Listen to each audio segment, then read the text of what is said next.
আসসালামু আলাইকুম। আমরা যদি প্রমিত বাংলা ভাষায় অর্থাৎ শুদ্ধ উচ্চারণে কথা বলতে চাই তাহলে অবশ্যই বাংলা ভাষার স্বরবর্ণ এবং ব্যঞ্জনবর্ণের শুদ্ধ উচ্চারণ আমাদের ভালো করে রপ্ত করতে হবে। চলুন স্বরবর্ণ এবং ব্যঞ্জনবর্ণের শুদ্ধ উচ্চারণ শিখে নিই। স্বরবর্ণ: স্বরে অ, স্বরে আ, হ্রস্ব ই, দীর্ঘ ই, হ্রস্ব উ, দীর্ঘ উ, রি, এ, ঐ, ও, ঔ।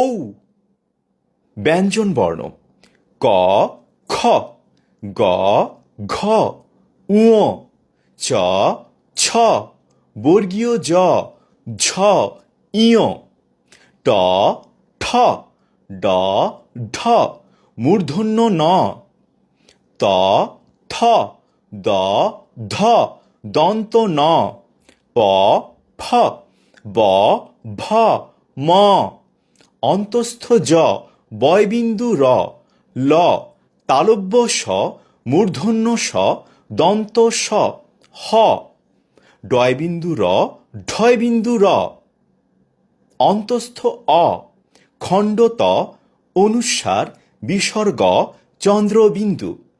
আপনি যদি প্রমিত বাংলা ভাষায় কথা বলতে চান তাহলে এই প্রত্যেকটা বর্ণের উচ্চারণ কথা বলার সময় ঠিকঠাকভাবে প্রয়োগ করতে হবে।